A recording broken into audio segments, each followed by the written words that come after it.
when a woman in a $12 cracked screen phone case walked into the most prestigious food tech pitch competition in San Francisco, carrying a manila folder and a 7-year-old boy in a too large blazer. Nobody in that lobby thought she was there to compete. They thought she was lost. Audrey Sinclair had driven 4 hours from Fresno that morning, leaving before sunrise so Caleb wouldn't miss the whole day of school on Monday if things went badly. She'd told him they were going on an adventure. He'd packed his dinosaur notebook and 3 granola bars, which he considered adequate preparation for any situation. The Meridian Food Innovation Summit occupied 3 floors of the Embarcadero Center. Corporate teams moved through the marble lobby with the practiced confidence of people who belonged in marble lobbies. Branded tote bags, matching jackets, tablets showing slide decks that probably cost more than Audrey's annual grocery budget. A display near the registration desk listed the competing companies: Harvest Labs, NutriPeak Systems, Food Forward AI, Apex Culinary Technologies. Every name sounded like money. Audrey's company was called Rootline. She had incorporated it 11 months ago at her kitchen table after Caleb fell asleep, using editing on a website and a legal template she'd read 3 times to make sure she understood every word. The registration desk was staffed by a young man with a headset who took one look at her registration confirmation on a cracked phone screen and then looked at Caleb and then looked back at Audrey with an expression she recognized. It was the same expression the bank loan officer had used 8 months ago. The same one the grocery chain regional director had used 6 months ago when she'd cold-mailed him about her software, and he'd agreed to a meeting out of what she later realized was polite curiosity rather than genuine interest. The expression that said, "I'm not sure how you got this far, but I assume it ends here." "Rootline Technologies?" the young man said, checking his tablet. "That's us." He printed her badge and a smaller one for Caleb, which said guest in red letters. "Children aren't typically permitted in the presentation areas," he said carefully. "He'll be quiet," Audrey said. "He has a notebook." Caleb held up the dinosaur notebook as evidence. The young man hesitated, then clearly decided this wasn't worth the confrontation.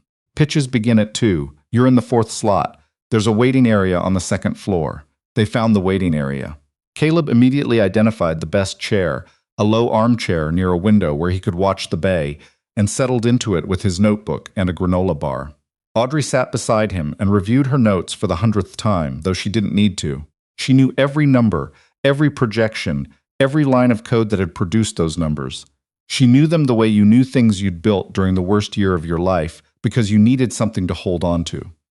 Her husband Daniel had died 22 months ago, a blood clot that his doctors called sudden and unpredictable, and that Audrey had spent 6 months trying to find someone to blame before she finally understood that blame wasn't the point.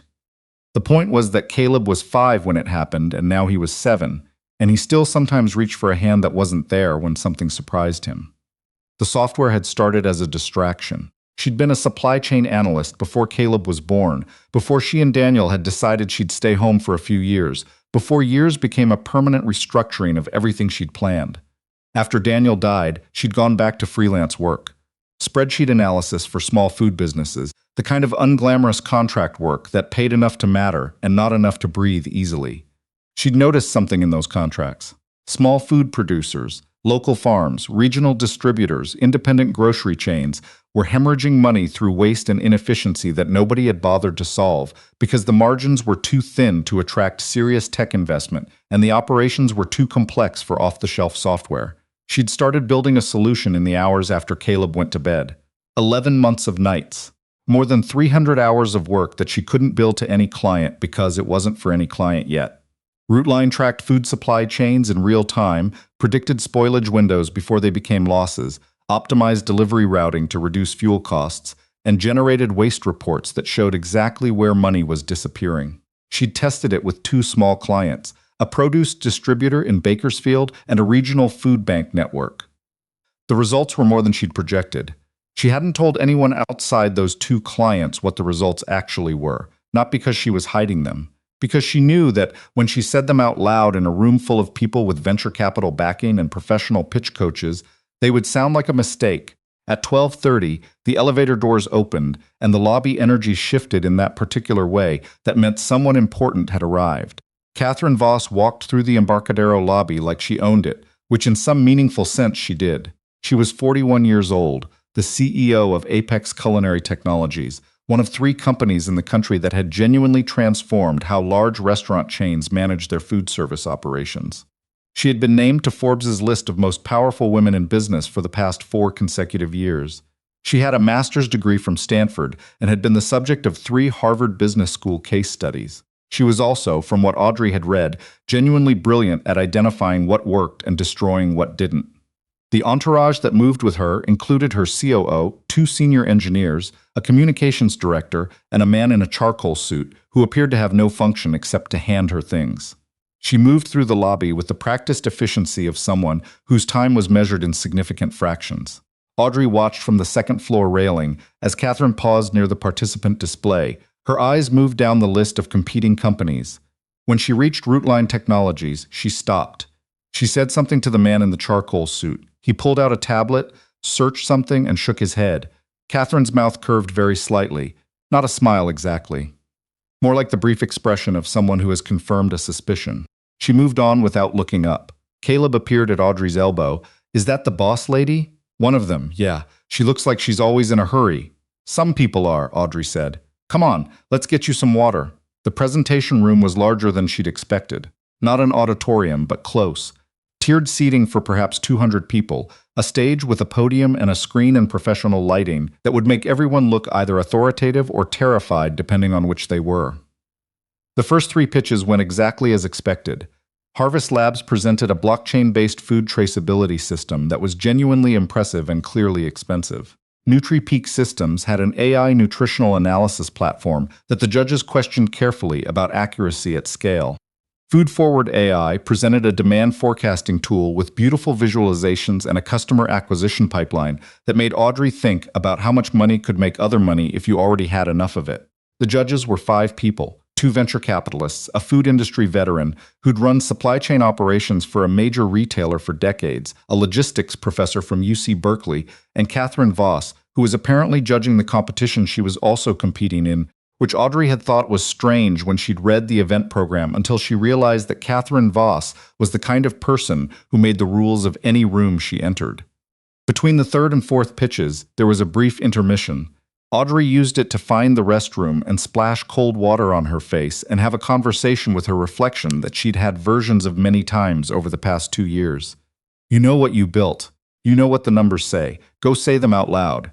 When she came back, she found Caleb at the edge of the stage area talking to one of the event coordinators who appeared charmed. He had that effect on people. He looked like Daniel around the eyes. She squeezed his shoulder.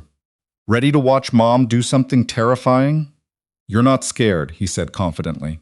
"You told me the numbers. The numbers don't lie. That's what you always say, because it's always true."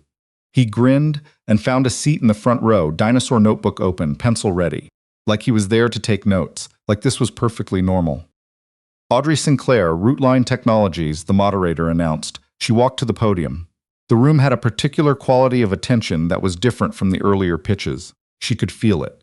The audience wasn't sure what to make of her, and that uncertainty made them focus. She was wearing her best blazer over a blouse that Caleb had helped her pick out that morning. "The blue one, Mom. Blue is serious but also nice." She had no slide deck on a laptop. She had a thumb drive with a single document and the manila folder. She set the folder on the podium and looked at the room. In 2022, she said, the United States wasted approximately 119 billion pounds of food, 1/3 of everything produced. The estimated financial cost to producers, distributors, and retailers was $408 billion.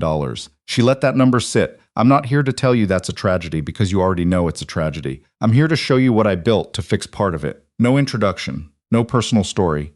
The numbers first, because the numbers were the hook, and she'd learned from 11 months of pitching to anyone who would listen that you had approximately 45 seconds before someone with serious money decided whether to keep paying attention.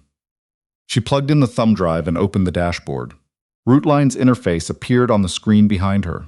Clean, functional, nothing beautiful about it. It looked like software built by someone who cared more about what it did than how it looked, because that was exactly what it was. This is a real-time supply chain monitoring system built specifically for mid-sized food operations, not enterprise scale, not consumer apps, the gap that nobody else is filling. She walked them through the core functions. Spoilage prediction using temperature and time-in-transit data. Dynamic rerouting when delays threaten perishable windows. Waste reporting that connected back to purchasing decisions upstream. She spoke for 7 minutes before she got to the results. "I have 2 pilot clients. A produce distributor in Bakersfield operating 13 trucks and supplying 42 retail accounts, and a regional food bank network coordinating donations from 68 sources. She opened the comparison data. After 9 months with Rootline, the distributor reduced spoilage losses by 34%. Fuel costs dropped 18% through routing optimization. Their net margin improved by 1.5 points, which in their industry is the difference between a business that survives and one that doesn't. She heard the change in the room, the particular silence of people doing math. The food bank network redirected the equivalent of 290,000 additional meals over the same period by reducing what was being lost in transit. Not through more donations, through less waste in the donations they already had. She closed the dashboard and looked at the judges. I built this in my kitchen. Nights, mostly after my son went to sleep. I don't have a team or a research facility or venture backing. What I have is software that works, 2 clients whose numbers you're welcome to verify, and a market segment that the major players have consistently underserved because the margins aren't attractive enough for them. She picked up the manila folder and set it at the edge of the stage. The documentation is there if anyone wants it. I'll take questions. The silence held for 2 seconds longer than she'd expected. Then the logistics professor leaned forward. Monsieur Sinclair, your spoilage prediction model. What data inputs are you using and how are you handling variance in product type? She answered. He followed up. She answered that. The food industry veteran asked about integration with existing inventory systems. She walked him through the API architecture. One of the VCs asked about scaling timeline and customer acquisition cost. She gave him numbers she'd calculated 6 different ways.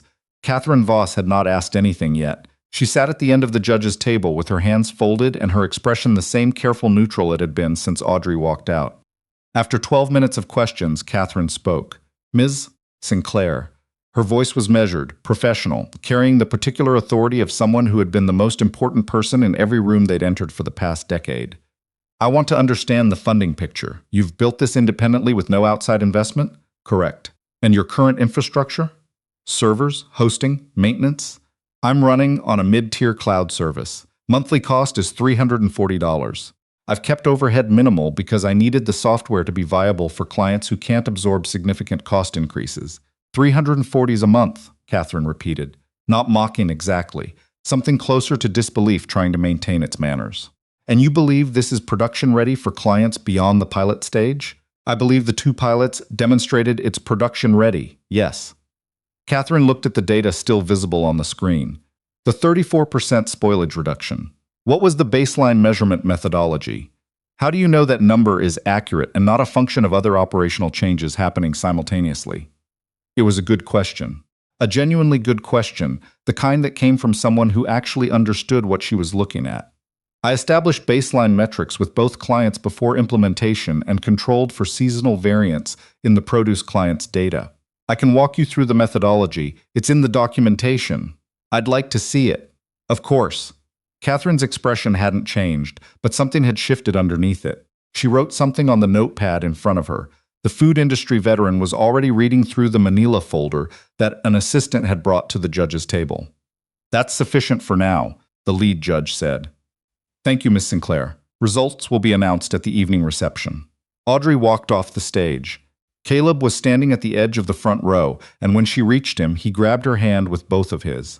You remembered all the numbers. I always remember the numbers. Is that good? Did they like it? I don't know yet. She steered him toward the exit, but we said what we came to say. The reception was in a rooftop space 2 floors up, catered and crowded with the kind of professional networking that Audrey had never been particularly good at even before Daniel died, and she'd lost most of her appetite for rooms full of strangers. She stayed near the edge with a glass of water and let Caleb eat shrimp from a passing tray with the focused efficiency of a 7-year-old who considered free shrimp a significant life event. She was watching the bay when someone stopped beside her. The methodology is sound. She turned. Catherine Voss was standing 2 feet away without her entourage, which made her look slightly more human. She was holding a glass of white wine and looking out at the water rather than at Audrey. Excuse me? Your baseline measurement methodology. The regression analysis you used to control for seasonal variance.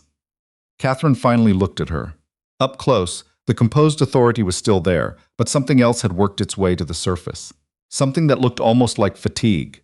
I had my COO pull your documentation during the break between pitches. The numbers hold up. Audrey waited. I want to ask you something directly, Catherine said, and I'd appreciate a direct answer.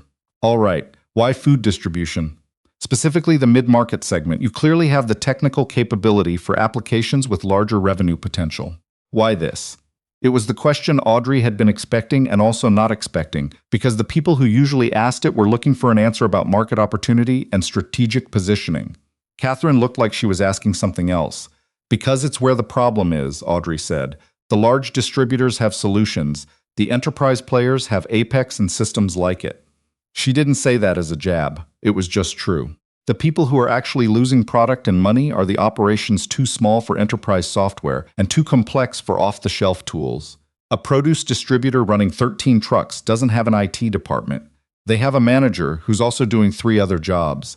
I built something they could actually use. Catherine was quiet for a moment. Your son, she said. He was in the front row taking notes, dinosaur notebook. He takes it everywhere. How old? 7. Catherine looked at the water. Something moved across her face that her professional composure couldn't quite contain. I have a daughter. She's 9. Her father and I separated 3 years ago. She lives with me full-time. She said it with the particular flatness of someone reporting facts they've made peace with, but not fully. I know what it is to be building something while also being the only one there at night. Audrey didn't know what to say to that, so she didn't say anything. Sometimes silence was the more honest response. I owe you an apology, Catherine said. For what? When I saw your company name on the registration list this morning, I looked you up. No funding history, no team, no institutional affiliation. I assumed. She stopped. I said something dismissive to my COO. He didn't argue with me because people generally don't argue with me, which is a problem I'm aware of. She turned to face Audrey directly. What you built is not what I assumed it was, and the market you identified is one we've deliberately overlooked because the revenue projections weren't attractive enough to justify development resources. I know, Audrey said. That's why there was room to build it. Catherine looked at her for a long moment. You said that like it's simple. It is simple, not easy, but simple. A corner of Catherine's mouth moved, not quite a smile, something more complicated. I'm going to ask you something else, and you don't have to answer it tonight. But I'd like you to think about it. Okay, Apex has distribution infrastructure and client relationships across 42 states. We have the enterprise market locked up. She said it without arrogance, because it wasn't arrogance when it was true. We do not have a mid-market product, and we've been losing ground to smaller competitors in that segment for 18 months. I'd like to have a real conversation about whether there's a partnership structure that would work for both of us. She held up one hand. Not an acquisition offer. I'm not trying to buy your code and shelve it. A licensing arrangement or a co-development agreement, something where you retain meaningful ownership and Rootline gets the distribution infrastructure it needs to scale. Audrey's first instinct was to say yes immediately, which meant she shouldn't. She'd learned that about herself. I'd want to talk to a lawyer first, she said, before any formal conversation. That's exactly the right answer, Catherine said. I'd be concerned if you'd said anything else. She reached into her jacket pocket and produced a card. That's my direct line, not my assistant. Call when you're ready to talk and bring your lawyer. I'll bring mine and we'll figure out whether there's something real here. Audrey took the card. Caleb materialized at her elbow with shrimp evidence on his lapel. He looked at Catherine with the unself-conscious assessment of small children and adults who have stopped caring what people think of them. Are you the boss lady from earlier? You walk fast. I do walk fast, Catherine agreed, and this time the expression was something closer to a real smile. You're the one who was taking notes. Mom says you should always write things down so you remember them. Your mom is right about that. Catherine looked at Audrey. Think about it. No pressure and no deadline. If you decide you'd rather go a different direction, I'll respect that. She glanced back at Caleb. Nice to meet you. You too, Caleb said. Do you like dinosaurs? I know very little about dinosaurs. I could tell you some facts. I have them written down. Catherine Voss, CEO of Apex Culinary Technologies, 4-time Forbes honoree, smiled, a real one, at a 7-year-old holding a dinosaur notebook in a rooftop event space in San Francisco. Another time, she said, I'll look forward to it. She walked away and Caleb watched her go. She seems okay, he announced. Better than earlier. Yeah, Audrey said. I think she might be. The competition results were announced at 7:30. Rootline Technologies placed second behind Harvest Labs, which Audrey thought was probably accurate. Their traceability system was excellent. The prize was a $15,000 award and a slot in a regional accelerator program, which was more than she'd let herself expect when she'd submitted the application 4 months ago during a week when 2 clients had canceled contracts and she'd spent a night doing math at the kitchen table that didn't quite work out. $15,000 was not nothing. It was Caleb's school supplies for 3 years and a new laptop and 4 months of cloud hosting and something left over to breathe with. On the drive back to Fresno, Caleb fell asleep before they hit the bridge. Audrey drove in the dark with the radio low and let herself think about what had actually happened, which she'd been too careful to do while it was happening. Catherine Voss had looked at her code and said the methodology was sound. A woman who had spent 20 years in food technology, who had built a company that defined an industry segment, had read Audrey's documentation and said the numbers held up. There was a particular quality to that kind of recognition that was different from the generic encouragement she'd received from people who were being kind without being qualified to judge. She thought about Daniel, about the way he used to ask her at dinner what problem she'd solved that day, because he believed that was the right measure of a day. Not what you'd earned or who you'd impressed, but what you'd fixed. She'd thought about that question a lot over the past 2 years. Some days the only honest answer was that she'd gotten Caleb to school and kept the bills manageable and not fallen apart, and she'd decided that counted. Some days she'd written code that solved something real, and she'd tell the answer to the empty kitchen, and it still felt like something. She called the attorney the next morning. A woman who specialized in intellectual property and technology licensing, who'd been recommended by another solo founder, Audrey, had met at a regional small business event. The attorney listened to a summary of the Apex conversation and said, "Good instincts, keep your ownership rights central to everything, and don't sign anything that gives them exclusivity without a significant minimum guarantee." The first real meeting with Apex was 3 weeks later. Audrey brought the attorney. Catherine brought her general counsel and her COO. They met in a conference room that had a view of the bay and coffee that was better than Audrey had tasted in 2 years. The conversation was careful and specific and occasionally tense, the way honest negotiations are when both sides want something real and neither wants to be taken advantage of. Catherine had been accurate about what she'd said on the rooftop. The proposal was a licensing arrangement, not an acquisition. Rootline's code remained Audrey's. Apex provided distribution infrastructure, client relationships, and a development budget to build out features for larger-scale implementation. The royalty structure was negotiated over 3 sessions before everyone agreed it was fair. Audrey signed in the second month. The months that followed were not simple. Scaling software built for 2 clients to work for dozens required more development than she'd budgeted for. Apex's engineers and her own process didn't always align. There were weeks when she worked until 2 in the morning and woke up at 6 when Caleb needed breakfast, and the math of her energy reserves didn't add up. But the problems were real problems, the kind with solutions, and she'd learned to trust that about herself. Caleb adapted to the changes with the pragmatic resilience of a child who had already adapted to something much harder. He liked that Mom was home more because she wasn't driving to client sites.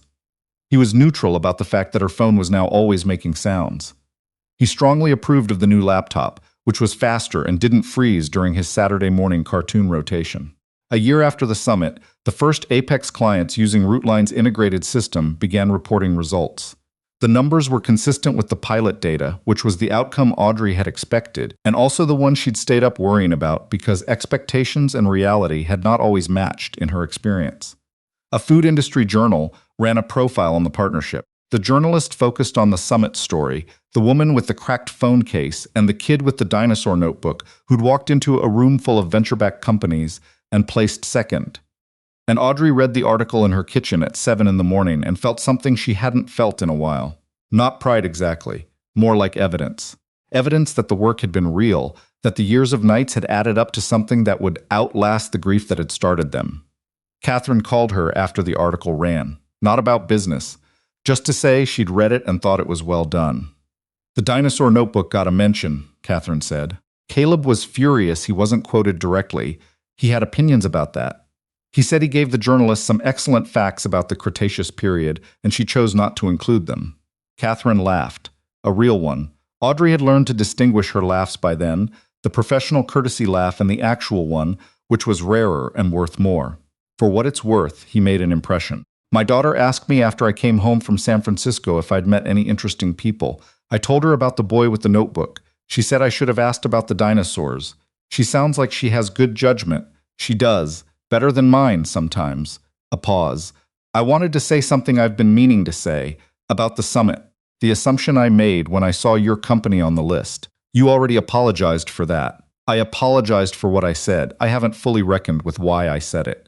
I built Apex from very little. I know what it looks like when someone is working without a safety net, and I still dismissed you in the first 30 seconds. A beat. I want to do better than that, not just with you. Generally. Audrey thought about Daniel's question. What problem did you solve today? You're working on it, she said. That counts. 2 years after signing with Apex, Rootline was operating in 9 states through the partnership distribution network. The royalty payments had grown from something abstract to something real, enough to pay off the last of the medical debt from Daniel's final hospitalization and establish a college fund for Caleb and stop doing the late-night arithmetic where all the numbers had to be right or everything fell apart. Audrey didn't stop working the way she had before. She didn't know how, and she wasn't sure she wanted to. The problem she'd set out to solve was bigger than 2 clients in California. Mid-market food operations were losing money the same way in every state, and she could see where the software needed to go next, what features would extend it, what data integrations would make it more accurate. She worked on those things the way she'd always worked, nights after Caleb was asleep, weekends when she could find a few clear hours, with the focused intensity of someone for whom the work had never been purely about money. Caleb turned 9 and started keeping 2 notebooks. The Dinosaur Facts notebook was full, and he'd transitioned it to an archive. The second notebook was for engineering ideas, which he described as solutions to problems I've noticed. He showed her one evening a detailed system he'd designed for reducing water waste in the school drinking fountain, which included a diagram and a materials list and an estimated cost breakdown. She looked at the materials list. Where did you learn to write a cost breakdown? You, he said, matter-of-factly. She looked at his diagram for a long time without saying anything. Is it good? He asked. It's very good, she said. It solves a real problem. He nodded, satisfied, the way he was when something he already knew was confirmed. He looked like Daniel around the eyes and like himself everywhere else, which was exactly right, she thought. Which was how it should be. The night before the second Meridian Summit, Catherine had asked her to serve on the judging panel this year, which still felt slightly surreal. Audrey sat at the kitchen table where she'd incorporated Rootline 27 months earlier and looked at the company registration document she'd kept in a folder. The $89 filing fee, the legal template she'd read 3 times, her own signature at the bottom. She thought about what she would have said to herself that night if she'd known what the next 2 years would hold. She thought about it for a while and couldn't come up with anything better than what she'd already known then. The numbers are right. The problem is real. Go say it out loud. That was still true. That would probably always be true. She put the folder away, checked on Caleb, asleep, notebook on the pillow next to his head, pencil still in his hand, and went to bed at a reasonable hour for the first time in longer than she could remember, with the particular peace of someone who had built something good in the wreckage of something terrible and found that both things could be true at once.